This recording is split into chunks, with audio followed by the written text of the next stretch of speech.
Welcome to the Fantasy NASCAR podcast brought to you by racefortheprize.com. We're talking All-Star Open. We're looking at some bets. Happy Friday morning to you. Hey, let's get these bets in now before qualifying, before practice, and the odds change because there's some bets that I really like. And you can see on the screen right now, I like Haley and Cindric with pretty good payouts. So TLDR, that's where I'm leaning, but I'm going to explore the stats, going to look deeper into it. Hey, where do you get these stats? Racefortheprize.com. $15 for the rest of May. I'll give you North Wilkesboro. I'll throw in the Memorial Day weekend races. Memorial Day weekend, what a blast it is. Wall-to-wall racing, trucks, Xfinity, Cup, F1 in Monaco at 9 a.m., Indy 500.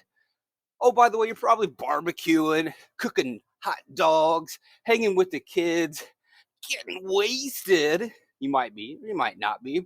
No, it's family time, guys. Hey, I'm just drinking a couple Millers. Yeah, you're pounding the IPAs, and that's okay. And guess what? You can do that if you use the Fantasy NASCAR spreadsheet at racefortheprize.com. Save you a lot of time so you can have fun on Memorial Day weekend. And you can occasionally pull out the laptop or the iPad and flip over to the spreadsheet, look at the stats, and make some DFS picks, make some bets.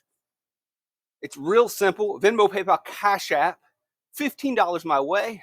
I share the sheets, and then you're on your way. Saves you time, makes it easy, and you're going to want to have that extra time. Even if you're not getting wasted, hey, you get the spreadsheet for $15. That saves you time, and now you can eat yourself probably 15 more glizzies, as they call them, or whatever that's all about. Hot dogs, hamburgers, potato chips, taters. I don't know. Enjoy your weekend. All right, so who we like? We like Haley. We like Cindric. Let's dive into the stats for the All-Star Open race on Saturday night. Again, I would put these bets in before practice and qualifying. Obviously, before qualifying. Once we get a grid at a short track, you're probably going to have a pretty good idea who's going to win the race. Not always going to be the case if we look at last year's Open race, but they are definitely going to influence the market, and these odds are going to change. I cannot believe they still stand where they stand. I cannot believe we're getting Justin Haley at 8,000. I tweeted this out yesterday. It's still there. Jump on it. Austin Cindric at 5,000. Jump on it. Like, what? Will you look at the field? I mean, yeah, it's a decent field with Ty Gibbs and Bubba Wallace and Chase Briscoe, but it's the Open, guys. It's not a regular it's not the All-Star race. Yeah, Gibbs should be a favorite. Bubba Wallace should be a favorite. But it's a short track and a short race. It's not like this is going to be a 300-mile intermediate track race where Gibbs laps the field. They're going to be close the entire time. They're going to be bumper to bumper the entire time.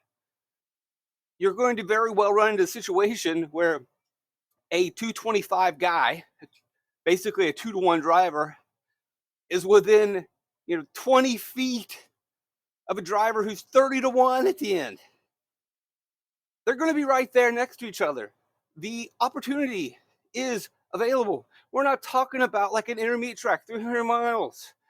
Gibbs at 2-to-1 in an Xfinity race where he wins and everybody's a lap down or he wins by 5 seconds. Like, yeah, of course, he should have been 2-to-1. But in this race where, boy, a bump here, a bump there, a spin there, one last restart, I do not want to chase a 2-to-1. I would much rather take the 10, 15, 20, 30-to-1 guy who is going to be there at the end, who's literally going to be within feet of him. These odds are really appealing at the bottom, and I will make justifications for all of them. So thanks for joining me. Let's have a really good podcast talking about the All-Star Open race on Saturday night. Should be a fun weekend in North Wilkesboro. Hopefully it stays dry. I don't think it will. We will start at the bottom. We will work our way to the top. Timmy Hill, 50,000. Can't go there. I'm not going to take the 500-to-1 guy. Sorry. Can't run the logic in my head. How many times you got to run the simulation? Speaking of simulation, incredible simulation theory podcast by Joe Rogan recently. Gotta check that one out. Big fan of simulation theory. I believe in it. I'm sorry, guys. I'm a man of faith. I believe in God. And I also believe in simulation theory. And I've got some unique stories I can tell you about affirmations and simulation glitches and it working. So, but I'll say that for another day. Casgrall 300 can't get there either. When I run the scenario or the simulation where Casgralla gets there, it's more likely that these other guys get there first. Remember, we're picking a winner. This isn't DFS. We need winners. And again, speaking of winners, Dan Hemrick's won one race. Boy, I got a scratchy throat. My apologies, folks. Right, I'm back. Daniel Hemrick, one win in his career. Probably not going to try to bet him to win again. Ever. Talk about simulations. How many simulations do you have to run to get a simulation where Daniel Hemrick wins actually 2 career life races? Pretty rough. Again, like, oh man, it's a tough deck of cards he's been dealt. Rough life. Yeah, rough life. Constantly getting good ride after good ride after good ride. I would say the simulations worked out pretty well for him. Either way, I'm not on those guys. Harrison Burton, maybe you want to start making a case for him. It's tough. This car has not been good this season. They have shown a little bit of improvement. But the first thing that we do need to note is we have not run the short track package in quite a while. You got to go back to Martinsville to see that package. And although Burton has been a little bit better, you can ignore a Talladega result. But his finishes have been better at Darlington, at Dover. But that is in the intermediate track package. That is something absolutely to keep in mind going into this weekend for the All-Star Open and in DFS if you're building All-Star lineups. And yeah, so any way that you approach North Wilkesboro, any contest, betting, or through DFS, remember we're shifting back to a different package. There's also going to be the whole tire issue, which we'll just put that to the side. But we won't completely put the tire issue to the side. Now, I might as well mention that before we get into Burton, because it is a real scenario where we don't know what's going to happen with the tire. So again, we have a large variable that is unknown, that could turn things on their head, that could turn this race upside down, and favorites are not favorites, and long shots surprise us because of the tire. Why would you not jump on some of these longer odds? Burton may be too deep. We're going to get to Haley and some crew that are possibilities. Hemrick, Gralla Hill, probably too deep. But the tire, worth exploring. Now, real quick, on our open race, just some information to give it to you because you deserve it. 100 lap open, we'll have an all-star caution at lap 50, at which time teams must perform a 4-tire pit stop. Pit crews will play a large role in deciding who wins. Look at the pit data. You can get that data at Fantasy NASCAR Spreadsheet. I got the data. $15. Venmo, PayPal, Cash App, description below. You'll get that data. You could use that to make better all-star open bets, all-star race bets. But in the open, fast pit crew is going to matter. For practice, the heat races, and all-star open, teams will have the option to start on any tire. Again, we got a large variable, folks. Who knows how this tire is going to play out, what it will change. And there's a lot of guessing that's going to happen. We've got new pavement at this track. Nothing is certain. Do you agree with me? Like, man, yeah, this is kind of out there. Maybe there are some long shots. But even if you have the slight hint of doubt, even if there is a little bit of concern, like, yeah, pavement, yeah, they've only raced at this track twice, yeah, the drivers don't have a lot of experience, yeah, there's a tire thing going on, yeah, I'm going to drink a bunch of beer on Memorial Day weekend. Hey, what are you talking about? But yeah, there's stuff going on. There's enough going on that why are you making a 2-to-1 bet? Why are you even making a 5-to-1 bet? Why do these bets even exist? How dare thee place a driver at 2-to-1 when we're talking about a borderline Daytona Talladega type of situation. I know it's not that extreme, that it's a bit of an exaggeration, but are you certain and confident you know exactly how this thing's going to play out? It's a short track, no one can pass. Yeah, I get it. All right, 2-1. Cool. Pavement, new tire, pit crews, volatile drivers. There's enough in there. There's enough doubt that says, man, I ain't doing 2-1 or 5-1. There's enough doubt to say, I can chase. I can definitely go deep into the well. I am going to dig deeper. Always love finding gold in the earth, heart, and cold. Always surprised to find more. Always surprised to find more. I've been just murdering those lyrics and the melody. Whatever. So back to the big story. Back to the big picture. Back to the bets that we like. Lightning speed.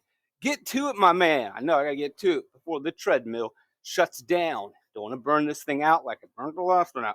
You want to make an argument for burning? That's fine. I don't think there's going to be that much chaos involved. Ignore these projections. I don't even know why I have these on the screen.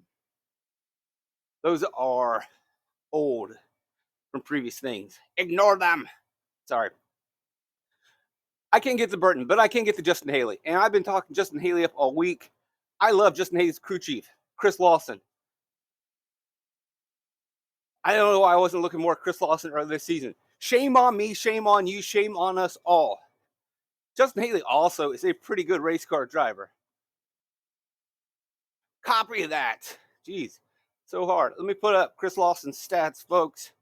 And you see this dude do some work. Has been successful everywhere as a crew chief. You go back to the old K&N West days with Todd Gilly.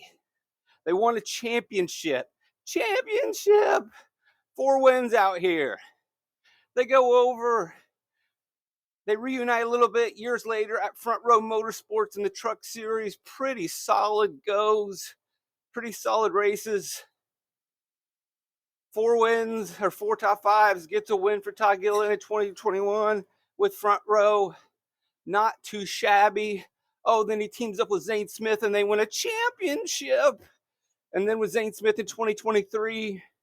And then he parts ways. Rick Ware nabs him up, brings him in new to the Cup Series. Look, we've seen Truck Series crew chiefs struggle at first. Even the great Rudy Fugle going from KBM to the Cup Series. It's a different vehicle. The setups aren't going to be the same. It's going to take a little bit of time, even for the best. Fugle figured it out eventually. Lawson seems to be figuring out pretty quickly when we look, and even Todd Gillen. What did I want to look at for it? I think I got another Lawson link in here, don't I? Do I not have another Lawson link? I don't. Well, let's just do it real quick.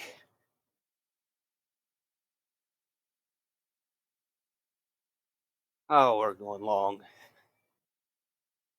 Oh my goodness.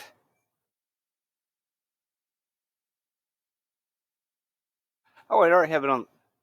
This is his crew chief stats. What I want to look at is, oh hell, just move on. The point is, Justin Haley's good. Look at these speeds. Now, again, it's been improvements at the intermediate track package, and you can say, well, it wasn't there in the short track package. You're right.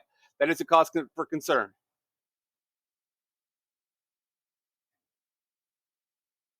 But there is speed in this truck. Lawson has set up well at Martinsville in the past. He set up well with Zane Smith. He set up well with Todd Gillen. Throwing the Chris Lawson stats on the screen. Martinsville, I know it's not North Wilkesboro, but it's as close as it gets. Last race, 2022, that he set up for Zane Smith, 55 laps led. 2021, Martinsville, Todd Gilly led 133 laps at Front Row, gets wrecked at the end. Lawson clearly has a decent idea of how to set this car up. Haley, sure, a little bit concerned, but the speed is there. Oh, by the way, remember a couple years ago, he was kind of battling for that LA Coliseum win? You might vaguely remember that We can also look just last year at the laps. Hey, I got those in the spreadsheet, Fantasy NASCAR spreadsheet, Venmo, PayPal. You can get all the specific notes from the race if you want, or you can just simply look at the laps. We can look if you want to get an idea of the flow of the race. Yeah, track position matters, and the guys that start up front mainly finish up front, but that's not completely the case. We can see here we get a competition caution, which we will again get a competition caution, restack the field and wreck the field. That's why I like taking the longer bets. What did he just say? I said restack the field and wreck the field. You're going to open the door for one of those drivers with longer odds to get up front and to be in position to possibly steal a win. It's an exhibition race. Ain't nobody care about wrecking each other. What do you mean? Well, we'll come back to the restart wrecks in a second, but on lap 77, Ty Gibbs is leading. Ty Gibbs is gapping the field. Ty Gibbs runs into Michael McDowell, lapper, who decides, hey, remember Ty, when you crowded me on the restart at the beginning of the race? I'm going to door you. I'm a lap down. You're getting ready to lap me. And Michael McDowell, nicest guy in the planet, apparently, basically almost tries to take him out, dude. What?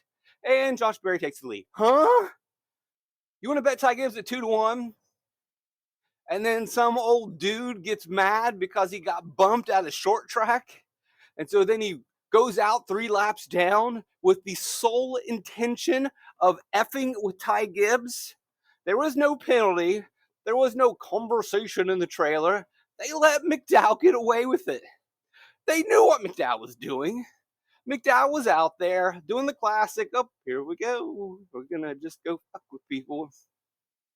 Did I actually cuss there? Sorry. Yeah, take your 2-1 guy. Now, going back, restack them, rack them, and wreck them. Restack them, rack them, wreck them. Restack them, rack them, wreck them. And if we do this, there's a very good chance you can take some of those longer odds. Have some fun on Saturday night. Come on. And going back to my Haley conversation, Haley was hit first on lap 56. Not technically, but he lined up on the outside, had a chance. But, you know who restacks, racks, and wrecks him? Anyone want to take a guess? Who took Haley out? Yeah, Michael McDowell just decided to drive right through it. Thanks, Michael McDowell. Speaking of Mickey D's, Venmo, PayPal, Cash App if you like this. Maybe you've already got access to the Fantasy NASCAR spreadsheet. Mucho apreciado. I thank you for being a part of this team. We love the community, everything going on. Great vibes, good intentions. Keep those things going. If this is a simulation, you keep saying positive things, positive affirmations, it will come your way.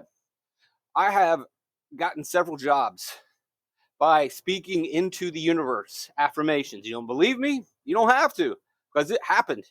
It's happened multiple times.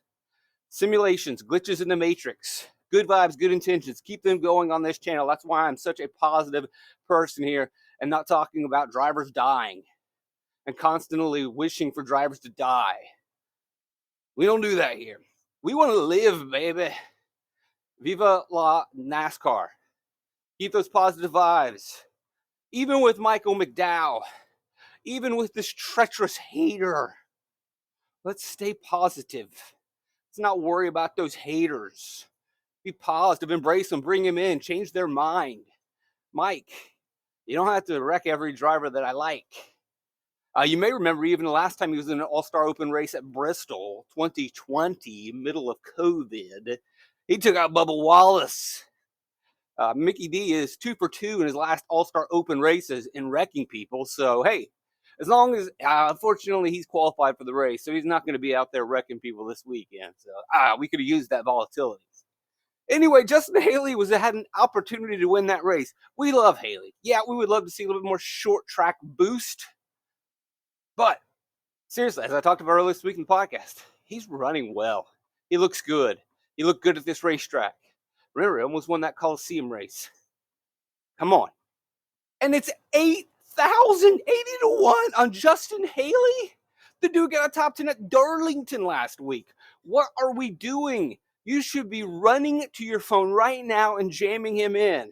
If your reason is like, well, he wasn't great at Martinsville and Richmond, all right. Yeah, he finished 30th against all the Cup Series regulars. Sure, it's not going to be easy to beat Ty Gibbs or Bubba Wallace's Toyota, but he's got a pretty good shot, and you're getting him at 80-1. Okay. Zane Smith. Now, here's the story I'll say with Zane Smith, with Corey LaJoie, and to a lesser extent, Carson Hocevar. The Spire cars have run well recently. Asterisks right next to that, because recently, intermediate track package, plate race, intermediate. So, good thing, DFS-wise, if you are tracking Hocevar, if you are tracking LaJoie, and are tracking Zane Smith, they found a little bit of speed. Maybe not all the speed in the short track package. So that means I much rather play Haley. And that's a good thing, actually, right? If we're worried about Haley in the short track package, we are comparing apples to apples, remember, not Haley to Kyle Larson. Not any of these drivers are necessarily doing well in that package either. So if none of them are doing great in this package, then give me the 80-1 guy. Now, one of the things that we could navigate towards is pit crew times. And LaJoie's not going to give you that at the moment. Full stops where we measure in and out, and 4 tires is 30th in the field. That's the whole field. 4 tires, pit crew only, 30th in the field. Zane slow, Haley slow, no edge or advantage there. Austin Dillon at 50-1. It should be a car that can win this race. It should be a car that gets a top 20 every week. It is not a car that competes every week. It is not a car that gets top 20s. Look at your screen. Austin Dillon finished 16th at Las Vegas, 8th at Texas in a crazy race, and then blah. Can't do it, can't get there, not interested. Now, look at the pit crew for Austin Cindric. We got a pit stop midway through this race. If Austin Cindric, who has demonstrated some speed over the weeks in the intermediate track package, but also in the short track package, 23rd, that's just 23rd. Apples to apples, yes, he ranks 20. He had a 23rd place finish at Richmond and Martinsville, behind the Kyle Larsons and the William Byrons and the Denny Hamlins. 23rd is better than the Lemons class. It's better than the LM Le Mans C class. That's top of the class. He will be there at the end competing for this win. He has enough speed and enough talent and enough car. So then maybe the deciding factor is that he has a very fast pit crew. Competition caution. He takes the lead. You just hit it 50-1, folks. Rush to the window. Grab your phone. Why are you not betting this now? Who cares what his speed is in practice? I don't care where he qualifies at. The only thing that can happen in practice and qualifying is it's going to make his odds less long. And you're going to get him at 20-1. I hope you're watching this video early in the morning. Hurry up and get this thing posted online now. Nemeth checks fine. But again, it doesn't really check any boxes here that I would rather go with Cindric. Not really excited about it. Hocevar I could give a bump to. Above his Spire teammates. Again, right, intermediate track package for Spire has been good. But he has been halfway decent, if not really good, in the short track package. At Phoenix, at Richmond, at Martinsville, there's something there. You go back to last year's North Wilkesboro truck race. I believe he also participated in the Cars Tour races last year. He had an average running position in that truck race of 5th. I believe it was the 3rd best, and not too far behind Kyle Larson and Corey Heim. He led laps. He ran fast laps. You might want to mark in your DFS Truck Series brain, Phil Gould was setting up for Hocevar in that race. So Phil Gould will be, again, setting up a niche truck for Ross Chastain in your DFS Truck Series contest. Going back to Hocevar, yeah, short track package, check. North Wilkesboro experience, check. Good at North Wilkesboro, check. aggressive driver, which is what we need because we are betting wins. And we'll have to deal with the spins, but we don't want guys to settle for top 10s. If you get that big win, you have yourself a big Memorial Day weekend. And when you're having that big Memorial Day weekend and you're firing up your glizzies, think about me and hit that Venmo, PayPal, Cash App. Swing it my way. It's a little tip. Maybe I can get some extra ketchup. Maybe I can get a little bit of extra mustard on my dog. Appreciate it. You're welcome. Hey, it's Friday, folks. We're having a little bit of fun today, if you haven't noticed. But Hocevar at 31, sure. Still like Cindric and Haley the most. Hocevar, I would explore. The others, not as spicy. Priest should be good at this track. Has had some SHR speed before. He did finish 10th at Martinsville. Had a pretty good driver rating in that race, so it wasn't really much of a glitch, as we would expect. SHR4s have typically been good at the short, flat tracks, but it is Ryan Priest. So I'm not as bullish. And at 9-1, no thank you. Don't see it happening. Eric Jones at 11-1. Not out there, not crazy. You can see 14th at Richmond, 12th at Martinsville, gets more out of this car than anyone else. Should be competitive. I would probably rather go to Jones. Much rather go to Todd Gillen, as we mentioned before when we were talking about Chris Lawson. Gilly, good at Martinsville. I would expect Martinsville stats to translate over to North Wilkesboro. That's in the Truck Series, but he was also good at Martinsville in the Cup Series with this 13th place finish. Don't rule him out at 30-1. So I like Cindric. I like Haley. To a lower, lesser extent, Hocevar and Gilly. We're betting bets. If I like those guys, I'm probably not really in on Jones or Priest. They have a decent shot. Josh Berry should be a favorite, 8-1. It's really not bad considering this is the late model legend, short track superstar, winner of the previous All-Star Open. And he was doing that as a part-time driver, jumping into that Alex Bowman ride. Full-time, really trending in the right direction, looking good. Wish the pit crew's a little bit better, but going in the right direction. 8-1, not terrible. Same thing with Chase Briscoe, but we're getting to the point where I don't really know if I want to take these guys. They're good, fine plays. They're going to be right there in the top 5. If you expect more volatility, I think you chase the longer odds. If you think that maybe we are exaggerating the situation, then yeah, this is a really good sweet spot with Briscoe, who has been great in the next gen package at the short flat tracks, doing the shifting thing, can compete, can work his way around this track. You would expect him to put together pretty good results. And he's been decent. Took a little bit of a step back this year. But again, 10th at Martinsville against the entire field. Now, when we compare apples to apples, he's in the Lemons class for this race. That's really good. One of the best. Briscoe and Berry. Like, if you are flirting with Jones or Priest, just go take a little lower odds with Briscoe and Berry. And I would expect once we have practice and qualifying, you're not going to get 7-1 or 8-1 anymore. That's probably going to decrease. So better go grab that now. Not as bullish on Alex Bowman. Alex Bowman does have some short track wins, but those were in the old package, not in the next gen car. He did not participate last year at North Wilkesboro due to injury. So 7-1 on Bowman, not crazy about. He does check the box being fast at Martinsville. He will have a Hendrick car. Getting a Hendrick car in the All-Star Open is very significant. 7-1. He's a good guy also, though, if you have belief in the way they're headed and in the direction they're going in, he could absolutely whip the field, right? Short track, right down the road. Hendrick wants to get all the cars in there. 7-1. If you like Briscoe and Berry, then you have to like Bowman as well.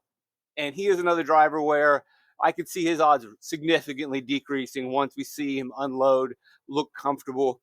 The only reason you wouldn't bet him right now, if you are going up and not chasing longer odds, the only reason you would avoid Bowman is because you're putting a impetus on the fact that he did not participate at this racetrack last season.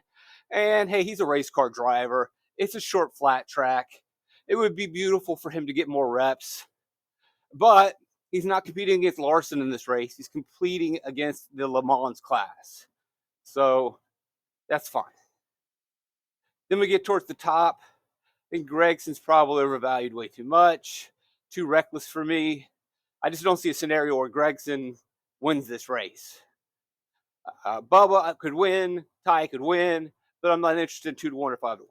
That'll do it. Thanks for joining me. Have some fun playing your All-Star Open. Leave a tip on the way out. Venmo, PayPal, Cash App. You don't have to. You can at least leave a like on the way out. Subscribe on the way out. Recruit others to this beautiful place. As I mentioned, man, you want this sheet, you want to have some fun, watch the video so that Memorial Day weekend, on that Sunday or Saturday, you're just watching racing and chilling and only casually looking at the stats, not sequestering yourself in a far-off corner on a computer while other people are getting down to the cha-cha slide and sliding glizzies down their throat and chuggling and guzzling their preferred light beers, or maybe they're really into it and they like IPAs, or maybe they've got the mixers out, the seltzers out. Who knows? It's Memorial Day weekend. We celebrate in the beautiful country that is America. God bless this nation. God bless you. I'm blessed to have you here. I do truly love you guys. You mean a lot to me. Love this community. What we have grown here this season. I wish I would have done it sooner. I wish we would have come together sooner, but we have now. And in this present moment, everything is great. Everything is good. Everything is awesome. Trip to life, fantastic.